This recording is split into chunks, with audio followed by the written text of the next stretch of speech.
We've been talking about fracture toughness and the fundamental equation of fracture mechanics, and which is just K equals sigma square root of pi A. And I mentioned that people have written whole books on this subject, so I brought one, the 3rd edition, the Stress Analysis of Cracks Handbook.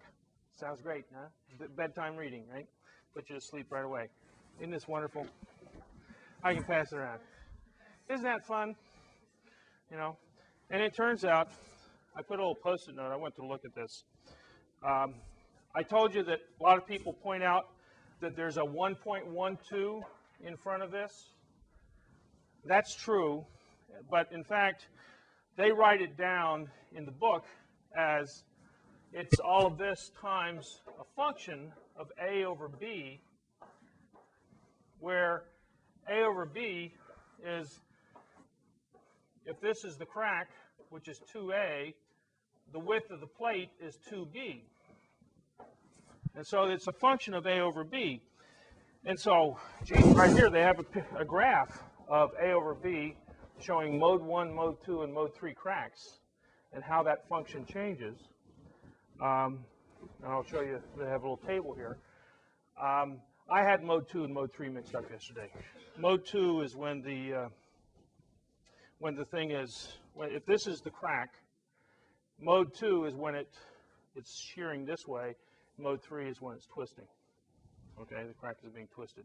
So anyway, I thought I might have them mixed up. But I don't usually, most people don't fool around with mode 1 and mode 2 very much. Well, so if I look at A over B for just a sheet in tension, with A over B equal to 0.1, the correction F of A over B is 1.006. For 0.5, it's 1.1867. And for 0.8, it's 1.8. And for 0.9, which is, it's 2.5776. And if you want to know what the limit value is, it's 2 over the square root of pi squared minus 4 divided by square root of 1 minus A over B. Who cares? Okay? The point is, if I'm talking about a relatively shallow crack, I think at 0.3, this is like 10%.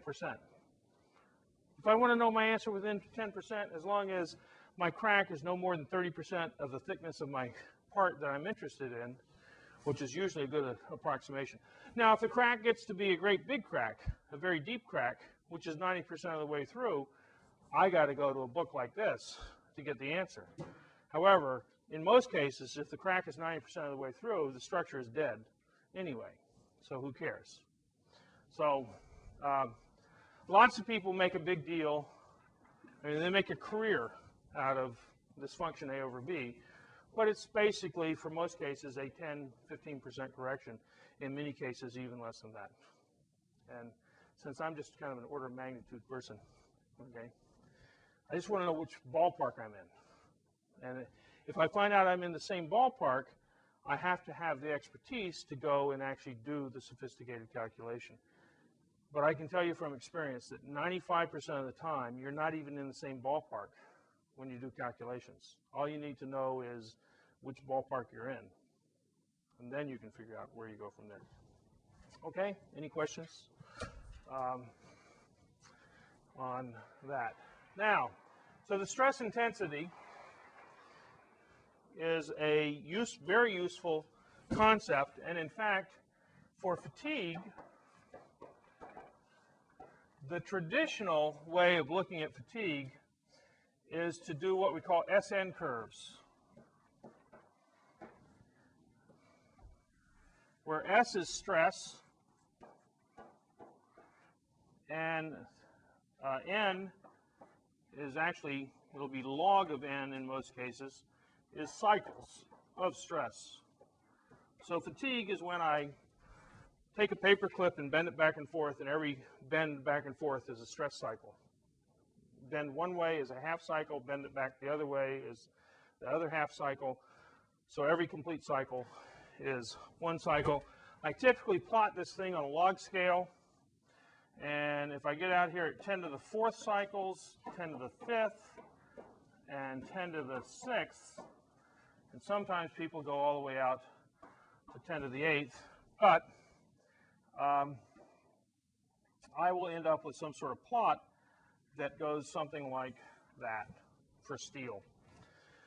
And somewhere, actually, let me redo that.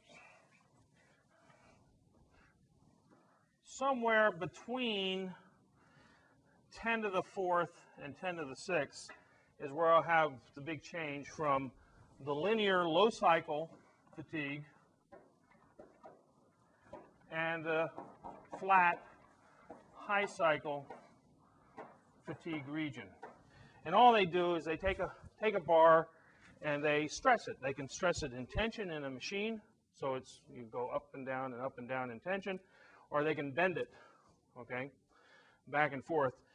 Or the simplest machine is rotating bending, where you basically just kind of go around in circles and it's whipping around, okay, and so you can calculate the stress. You apply a stress and you go out here and you break it, you go ahead until it breaks. And so you get data points, and some of these data points you go for 1,000,000 cycles and it doesn't break all the way in two. And you call that an SN curve for stress versus cycles. The scatter band here typically is plus or minus 30%. The problem with this test, which we've been using for roughly 100 years and still use, is that it is dependent on everything. Surface finish, specimen geometry, material defects, geometric stress concentrations. Now, if I have a real structure, the reason I still use it, let's say I got a tail boom on a helicopter. I build a tail boom on a helicopter and I build a machine and I vibrate that tail. And I see where the cracks are going to grow. And they're going to grow at the corners and the notches and the rivet holes and things like that because they're areas of stress concentration. And I can find at what load the whole thing fails, okay, after a certain number of cycles. So I can predict load versus cycles. This is a semi-log plot.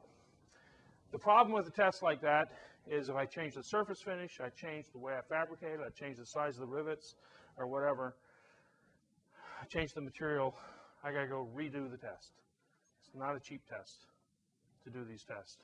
And I have to do half a dozen or more to get any kind of idea of what this curve is.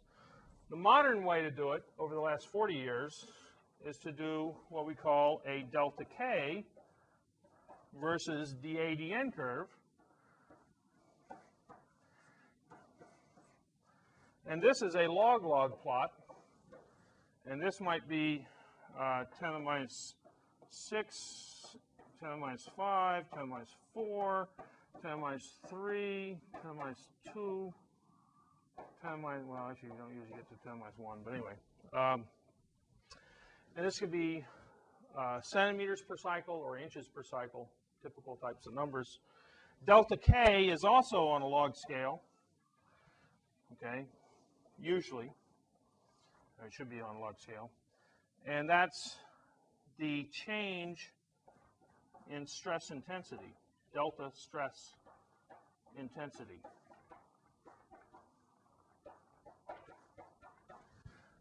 So I'm actually going to end up using that equation up there.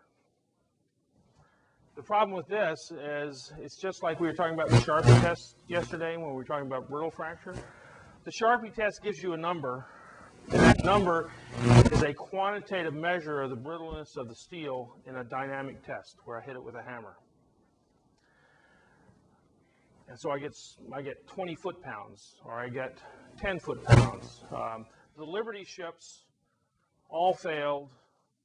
If you know the Liberty ship failures in World War II, we built, what, 4,500 Liberty ships or something. I actually have one of the reports. One of my students last year, MIT libraries were throwing it out, and so my student bought it for $1 and gave it to me. at the MIT library sale. But this is like a 1947 report on the Liberty ship failures, and I don't remember, it's 4,500 Liberty ships and T1 tankers, and about 20-some percent, 28% had major cracks, and something like 200 of them were incapacitated, and 40 or 50 of them sank because of the cracks. So statistically, you have like 1% or 0.1% actually sank because of these cracks, but you had like 28% had needed major repairs because of cracks, because of brittle steel. It turns out for the brittle steels, and when they were doing Sharpie tests back then, they found that the ones that failed had like 10 foot-pounds of toughness. Not too well, they call it toughness, but it's really a fracture energy. And anything below 10 foot-pounds is absolute garbage for steel. I mean, it should not be at any reasonable temperature, and I'm talking temperatures of 0 degrees or even minus 40 degrees in today's steel making technology. You should have 20 foot-pounds or better. Typical Coast Guard value is 20 foot-pounds, okay? Requirement, minimum requirement. So you break a Sharpie. Well, a Sharpie gives you a number, but you can't put it in a fracture mechanics equation because it's a foot-pounds energy. In the fracture mechanics equation, delta K is a thousands of pounds per square inch times square root of inch, okay? Or KSI, or it's pounds per inches to the 3/2 power. It's different units, so it can't be the same thing. If I do a fracture toughness test, which is basically taking a bar that just looks like a little Sharpie bar and bending it slowly and measuring how the crack opens with displacement, I can get the fracture toughness number. That's called a CTOD specimen, crack tip opening displacement. That test, instead of costing $70, might cost me $2,000 to run that test, or $1,000, depending on the size of the specimen. The problem with that is that also, the CTOD test is also size dependent. There are other types of fracture mechanics tests where you actually measure the fracture toughness of the material, and it's not geometry dependent or size dependent. Well, it is, but you can get a number, a K1C number, that is useful for lots of things. Well, the same type of thing occurred in fatigue. We used to run a bunch of samples here, and maybe each one of these samples cost me $100 to run, and I have to run 10 of them to get a curve.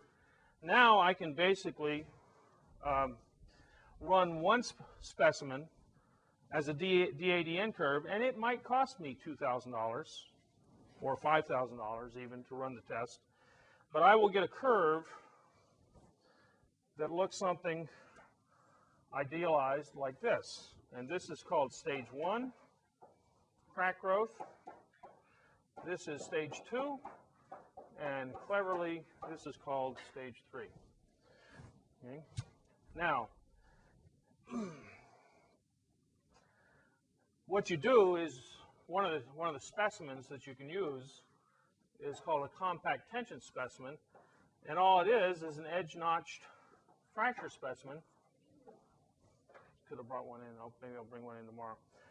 And you just load it through the holes, which are your grips. You load it with some load P, and you actually measure how fast the crack grows on each cycle. And there's various ways to measure it. You can do it electrically. You can do it with just a little optical scanner. When you're all done, if it's a thick specimen, you actually have to break it open and make sure the crack was growing fairly uniform, doesn't have a lot of curvature to it. If the crack is growing with a curved interface, it's not a valid specimen, and you don't know that until the end and stuff. But people have done a lot of testing, and they basically measure the crack growth rate and get the change in crack length per cycle at a number of spots. So from one specimen, you basically can generate hundreds of points. In fact, today in computerized machines, basically you don't even draw lines, you just have zeros, and all the little data points all make the curve, okay, as they overlap each other. So you can have thousands of data points from one specimen as you're measuring the crack growth increase on each cycle, or each 10 cycles, or whatever the number is. So we have something down here called the threshold stress intensity, delta K TH, threshold stress intensity. That corresponds to what we call the fatigue limit here, or the endurance limit. It has to, but over here I had to know what the surface finish was, or what the maximum flaw size was. Over here I'm measuring a material property. If you tell me the flaw size A, or the surface finish, which is some equivalent A, and I have this data of delta K threshold as a material property, I can put it in that formula, and delta K is equal to delta sigma square root of pi A. So if I know my surface finish, which is A, related to the flaw size, and I have no other defects, I know the stress intensity K, and I can get the stress at which it would fail, and I can predict the SN curve. So I can predict the SN curve from the delta K dA dN curve. If I know surface finish and other things, I can't go the other way though. Okay? I can't go this way. This is still useful for measuring real structures, a complex structure like a tail boom, a riveted tail boom of a helicopter, or the Navy for the HSLA 65 program right now is okaying about $2 million worth of tests at David Taylor to build full size, when I say full size, like 3 meter by 4 meter stiffened panels, which they're going to vibrate to death, okay, and get, so they're going to do that type of test on real welded structures so that they can put that into their design formulas for designing the whole hull for the next Nimitz class hull. So this is still useful for real structures, but if you want to know what this is, this ends up giving you fundamental material crack growth rates.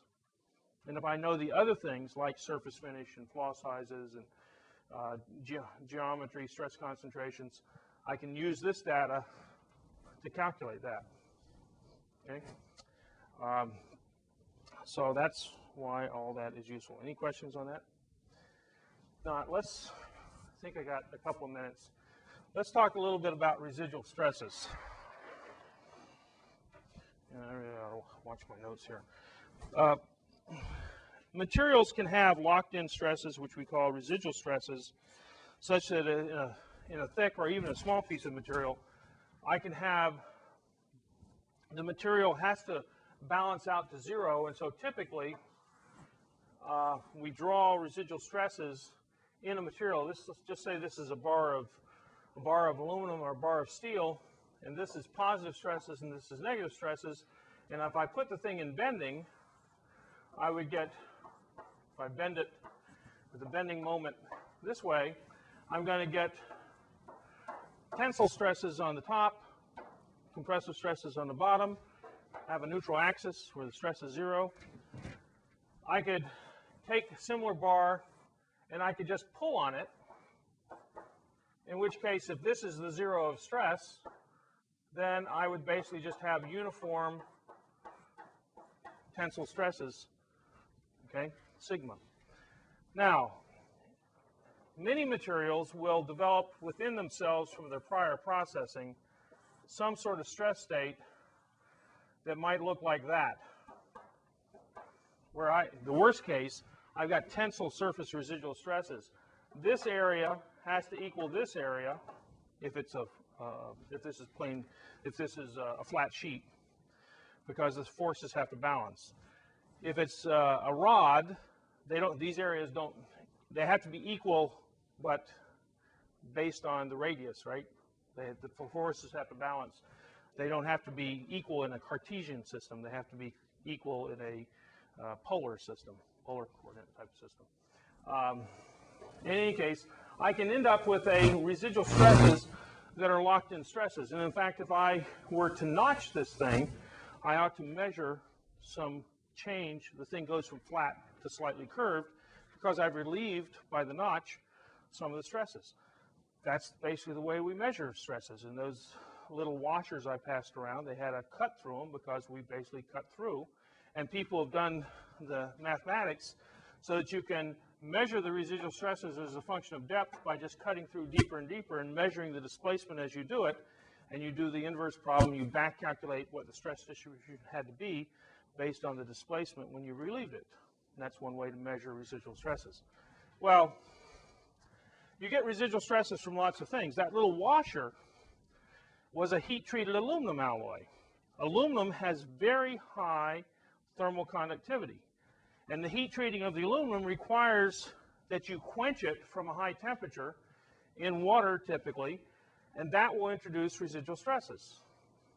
Whether this is a big aluminum plate for an aircraft wing, or whether it was a washer for that helicopter, I will end up with some residual stress distributions that might look like this.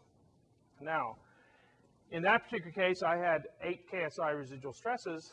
I only needed 3 KSI in that heat treatment condition to create stress corrosion cracking. That's a problem. If I go to a different heat treatment condition, I might have 20 KSI as the stress corrosion cracking stress. I only have 8 KSI residual stresses, not a problem. What do we do to prevent that? Actually, for aluminum, if you go out to Davenport, Iowa, where the world's largest aluminum rolling mill, where they roll the plates for aircraft wings, they have a machine, each end of which is about the size of this room, and it will grab the plate and stretch it 1 to 3% after you've done the heat treatment on it, because I'm going to mechanically relieve the residual stresses by yielding the plate. If I stretch it 1 to 3%, well, 1% is well past the yield strain of 0.2%, right? So I actually stretch the whole plate, and if I add a tensile stress like this, apply a tensile stress like this to this stress, I'm going to add, a stress like that. That's going to cause yielding of all of this, and when I relax it, the final relaxed residual stress distribution on this thing is going to look like something like that. Instead, originally it might have looked like that. Actually, back up. It would probably look something like, it'll flatten it on the compressive side. You'll actually move some of this area over here. I haven't drawn it very well, but you have yielded the material that had the high tensile residual stresses and significantly reduced them. Turns out the problem with that washer is it was supposed to have been mechanically stress relieved, and it was not. Okay, that was a manufacturing defect. The person who specified it didn't understand the heat treatment and things like that. The person who designed it actually called out the right type of mechanical stress relief for the part, but the person who manufactured it didn't understand the metallurgy and the stresses involved. Yeah. How would you change the stress relief? A washer, you can do a compressive stress relief. You just squeeze it to relieve the residual stresses. Okay? No, you can't vibrate it. You're baiting me. Okay? There is no such thing as vibratory stress relief, even though there is a company that's been going around for 20 years selling this equipment. If they ever try to sell it to you, tell them that you got a bridge in Brooklyn you want to sell them. Okay? Because it's the same type of scam. There is no such thing as vibratory stress relief. Some of you are looking at each other. Have you ever heard of it? Oh, okay. A couple of you have heard of it. It's a scam. Millions of dollars have been spent trying to determine whether it works, and no one has ever been able to prove that it works. Okay? But there's some people who swear by it, say it works, but I don't want to be on that structure. Okay, it turns out if I go to the ASME, American Society of Mechanical Engineers, Boiler and Pressure Vessel Code, it tells me that for any welded structure above 1.25 inches thick, I have to stress relieve it. And the reason for that is I get thicker and thicker welds, I have more and more residual stress. As the structure gets thicker and I have more and more volume of weld that's going to shrink and cause the residual stresses. So what do? I have to heat treat it and do thermal stress relief. Thermal stress relief is what just happened in the World Trade Center. You heat up to 1200 degrees Fahrenheit and the steel gets to only about half of its yield strength. And so the material essentially, if there are stresses in the structure, it relieves itself by locally stretching to relieve the stresses. A submarine hull I can't tell you how thick it is because it's classified information. If you knew that and you knew the stiffener spacing, you can calculate how deep it can dive, and that's classified. But it's thicker. I'll tell you, it's thicker than 1.25 inches. How do you stress relieve the welds in the hull of a nuclear submarine?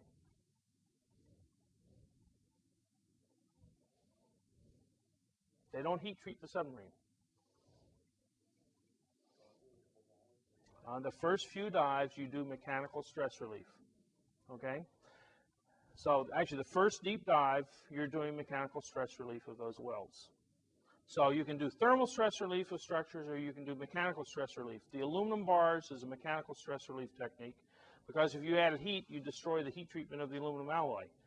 Steel pressure vessels most typically are put in a big furnace and done thermal stress relief. A nuclear submarine is mechanically stress relieved on the first deep dive.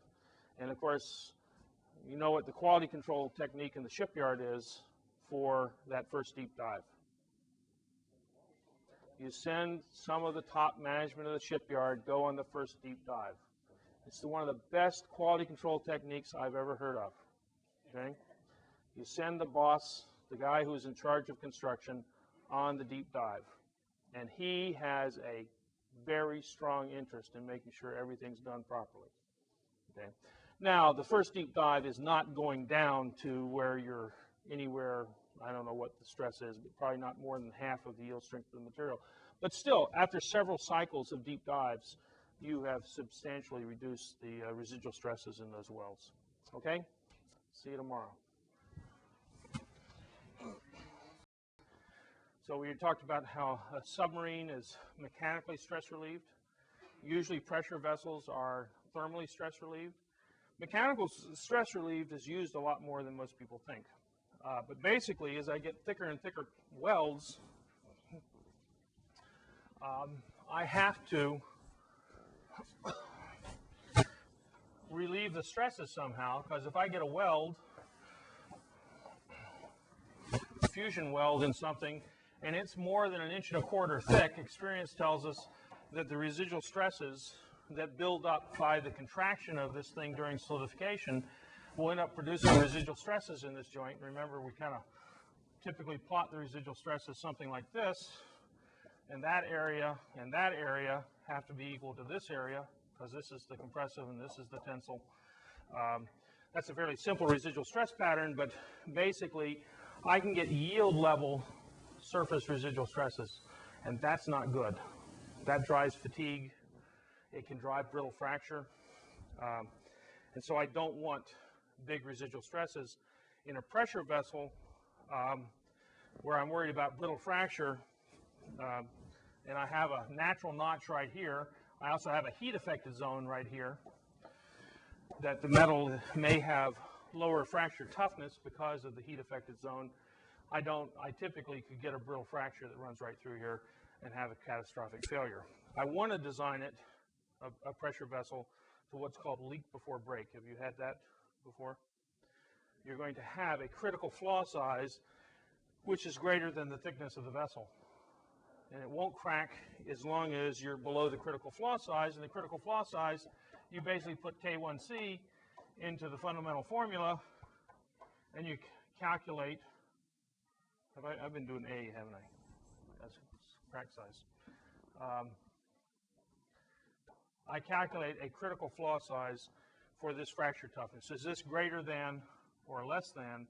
If the fracture toughness is greater than the applied stress times square root of pi times critical flaw size, then I won't fail. If this material toughness is less than this, I'll get a catastrophic failure. And so I want to design the pressure vessel so I have the lowest critical, I have a critical flaw that's thicker than the vessel. It turns out that this applied stress is the service stress plus the residual stress. So if I can get rid of the residual stresses, I've helped myself a lot. I've significantly increased the size of the critical flaw, particularly if these stresses from the welding process were all the way up towards yield. So the boiler pressure vessel code requires that I stress relieve anything greater than 1.25 inches in thickness that's been fusion welded. Yep.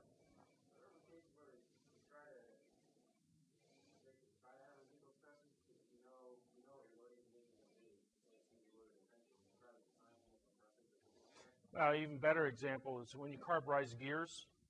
Okay, yeah, well, I won't draw a gear. You know what a gear looks like.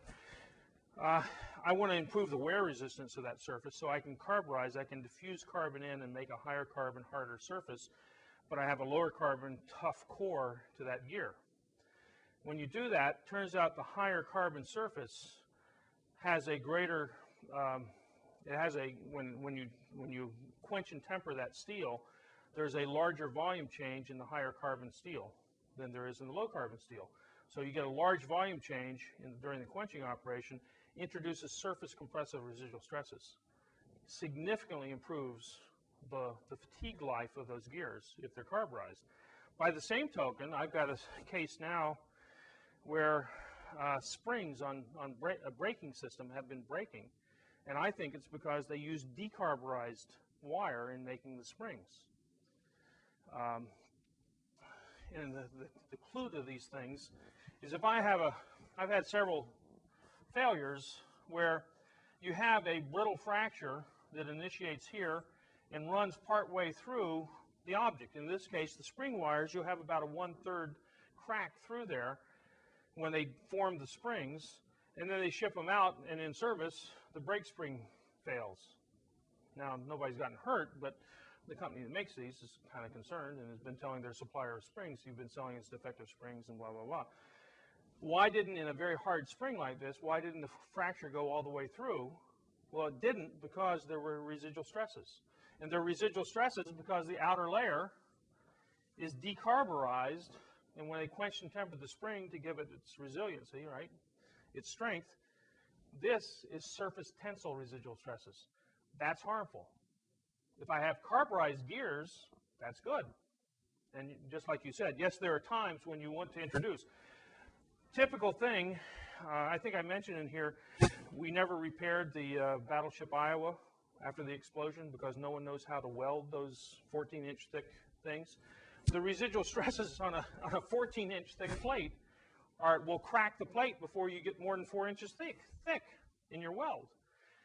We know that they did peening operations where they go in, they hammer the weld intermediately in order to do the stress relief. It was a mechanical stress relief as they were welding. It might take 2 weeks to weld a 14-inch thick plate, but they would go in there intermediately with a hammer, a hydraulic hammer, and just pound the surface to introduce compressive stresses, and that was doing stress relief. We know in principle how it's done, but no one knows the exact procedure, recipe on how to do it. It costs a small fortune to even develop the recipe, so you had to decide, really, do you need to weld armor plate? Because we got sabots now that'll go through 14 inches like butter, right? They didn't have that in World War II, but today you can go through 36 inches of steel like it's not there, right?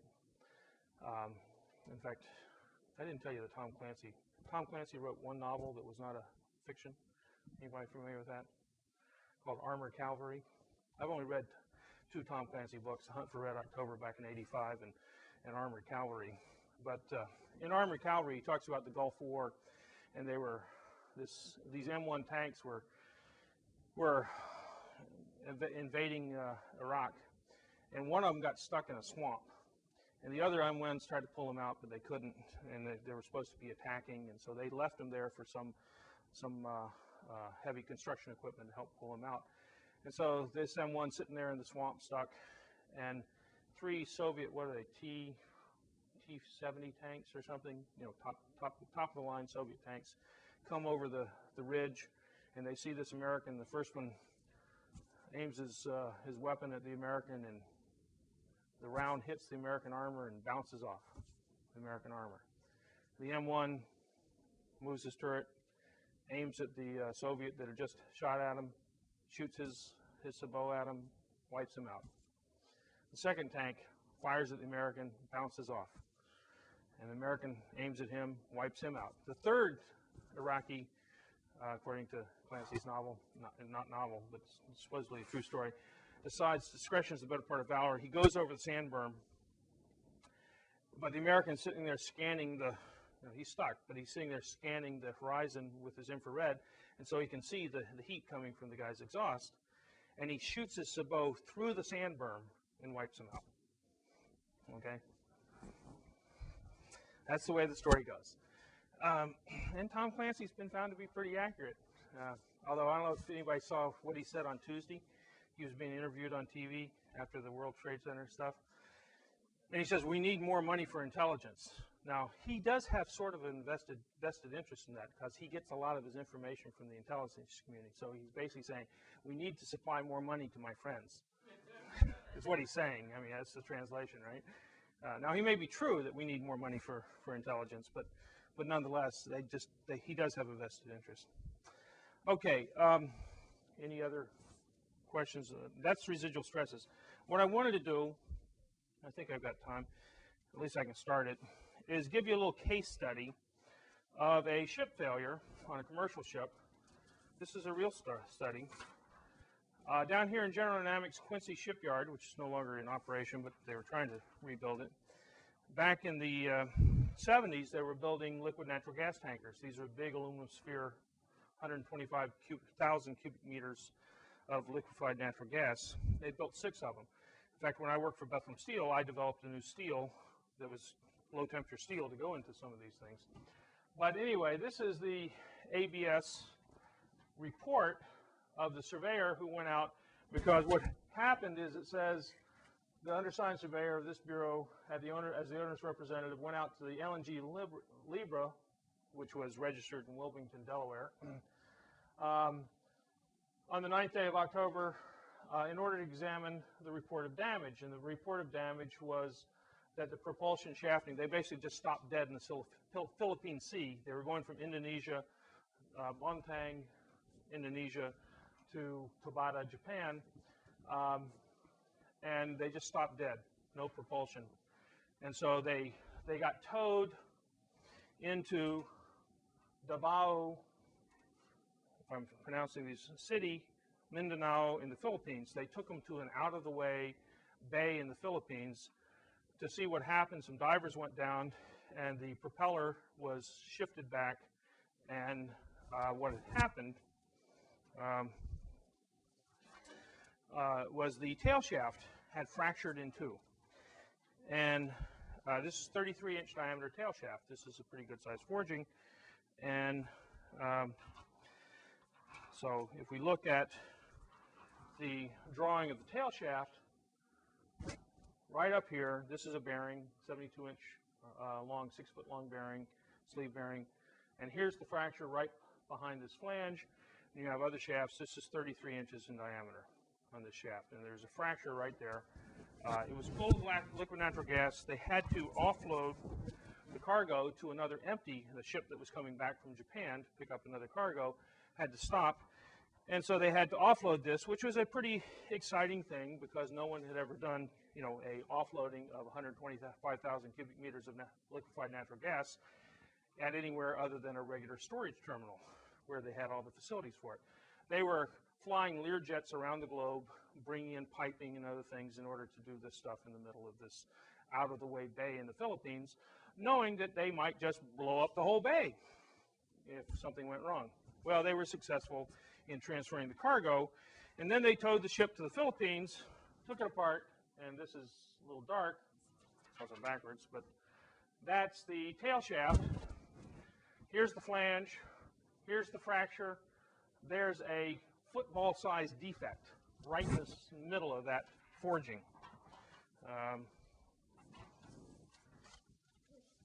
So if you want to, here gives you a little perspective.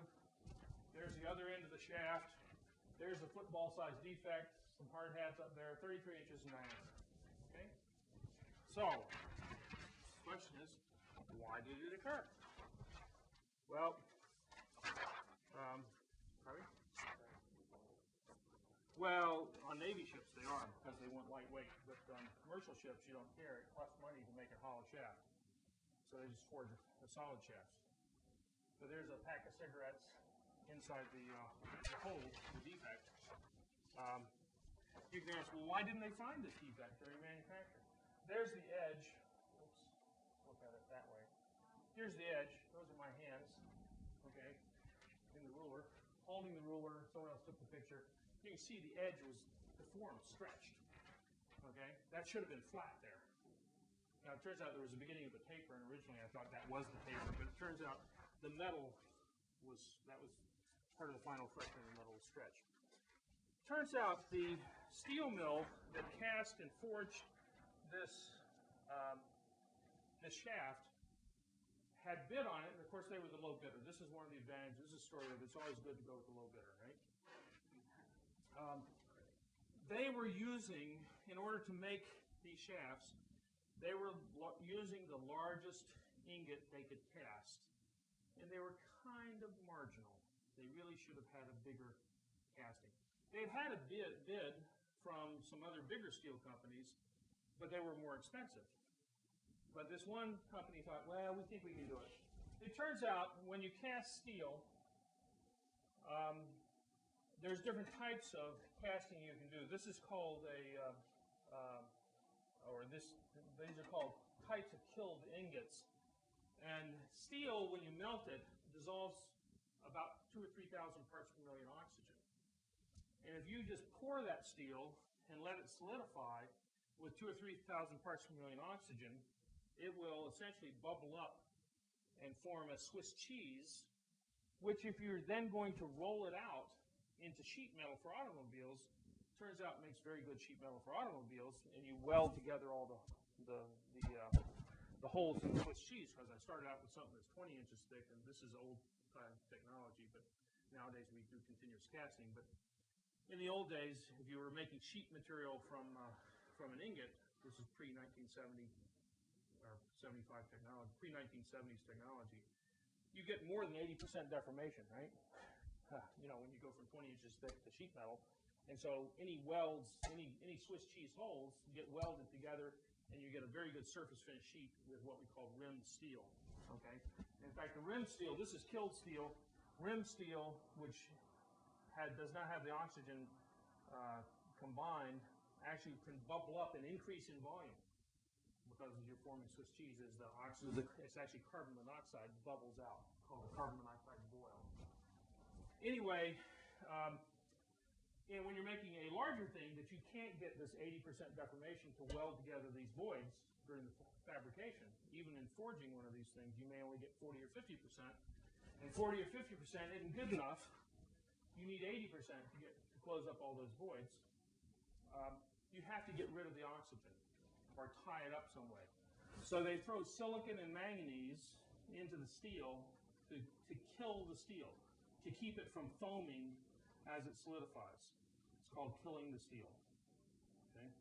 If you just put a little bit of silicon manganese, you can do semi-killed, and you'll get something that looks like this, where you have a hot top and you don't get very much shrinkage, but you get some shrinkage, but you get to use the whole ingot. Now it turns out you have to go to fully killed using aluminum to tie up all the oxygen. So you're down to less than 100 parts per million oxygen left in the steel. And you can fully kill that steel. There'll be no carbon monoxide boil whatsoever, not even on a microscopic scale. You've tied up all the oxygen. The problem is you don't have the carbon boil, and you will get more shrinkage, and you'll get what we call a pipe. And the pipe can create a defect down here. The problem here is if you don't have a big enough ingot, and you got to make this forging from this ingot, and you cut it off here, you can leave in part of what we call this pipe.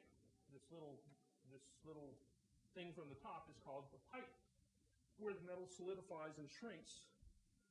Okay, and if you leave part of the pipe in, you've got to forge it out, or if you don't forge it out, you leave football-sized defects. And that football-sized defect was because they were at the limit of their casting size. It was marginal. They had a deeper pipe, at least in this one, than the other 10 shafts that they had forged. Although they had some defects. One of the problems, and I'm not going to have time to finish the story today, we can finish it on Tuesday. There's no class on Monday because of my holiday. You're going to learn that they did find this defect. And the guy went in and told the supervisor, I've been doing ultrasonics on this shaft. I found a defect, and they had already had to scrap half the shafts they had made. They were losing their shirt on this job, and the manager threw him out of his office. So the guy wrote up his test report, drew the football-sized defect that he had found on the Opposite test report, put it in the file, shipped the shaft. Okay, put it in the ship, and then later failed. So there's some residual stress stories in this as well. But just I'm teaching you a little bit about steel making technology and how heavy equipment. This course is on metal fabrication, not just welding. This 3371. This is a picture of a forging shop. Backwards. This comes out of making, shaping, heating, and treating of steel. So this is probably a U.S. steel forging shop. There are two large forging shops in the United States. Bethlehem Steel closed everything in Bethlehem, Pennsylvania, except for two parts of their facility. One, that they had a fairly modern area to make tool steels, and they've sold that off, and there's a little company doing that. And I just saw something a couple of weeks ago that suggests that they sold off the Great Big Forging Shop. The Great Big Forging Shop was built prior to World War I to make battleship gun barrels. And U.S. Steel also had one. Those are the two in the United States. They can cast 700-ton ingots, the largest castings in the world, and they can forge them. Now, this is nowhere near 700 tons. That may only be a couple hundred tons. And they can take the steel. It takes 2 weeks to get the steel hot in the oven in order to cast it. It's in an air-operated oven. The scale on the outside is about an inch thick when you forge this, and it just kind of falls off. And I remember the first time I ever went through the shop, and I saw guys, this is in the mid-70s, two guys, bare-shirted, bareback, no shirts. This was in the summer, and they had shovels, and after they had moved this thing off the forging press, they went in there with their shovels, and they were throwing the hot slag over each other's shoulder into a dumpster. This is high technology. This is the way it's done, okay, in the industry. And I said, and they were just kind of, one would go down, and they'd get a shovel full, and the other one would be throwing it, and then they go like this, and one guy was just throwing over the other guy's back. I said, how can I do this? I mean, isn't someone going to get hurt? He said, you've been doing it for 30 years. You learn how to do it, okay? And you don't get hot slag thrown in your face.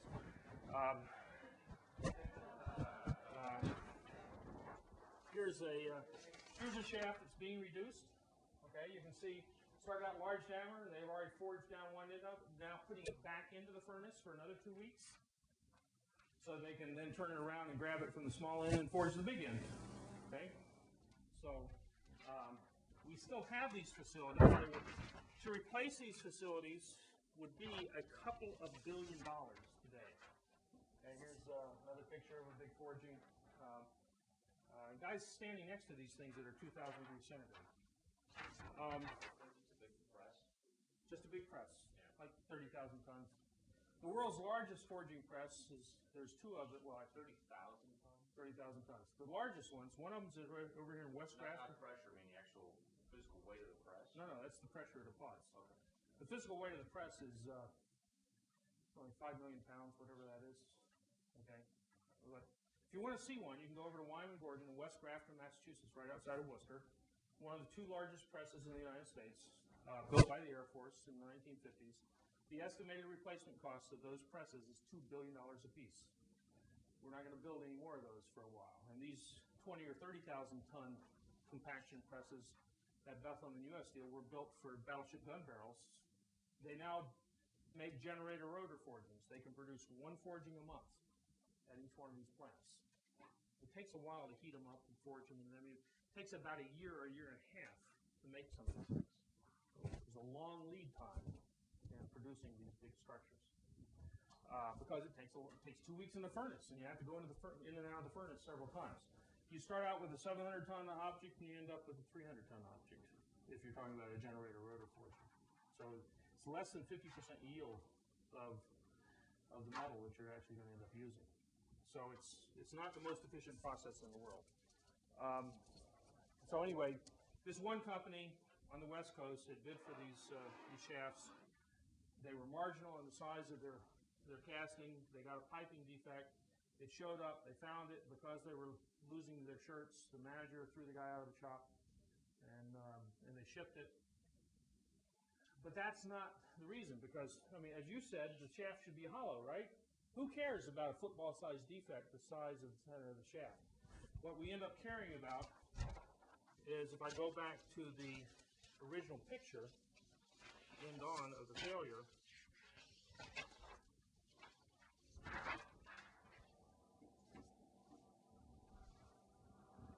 that's the football-sized defect. That's what started. The rest of this is a brittle fracture that occurred due to residual stresses during heat treatment, which I'll talk about next Tuesday. And we'll tell you why the residual stresses are there. The smoother outside ring is the fatigue fracture that occurred in service for a year and a half before the thing finally broke. Okay? So you're right, the outer fibers, the moment of inertia goes as the radius to the fourth power. So you don't, the material in the center isn't doing anything. Okay? It's a bending moment, right? But it's only the material on the outside. But they have something, in this case, this is something called a clink defect. When you put it in the furnace, if you hear a loud clink, it means the brittle fracture just popped in the middle of the steel. So not only did this guy find a football-shaped defect, but when he was doing the ultrasonics, there was also about a 27-inch diameter crack inside this 33-inch diameter shaft. As you notice, 25-inch diameter crack. But we can talk about that next time.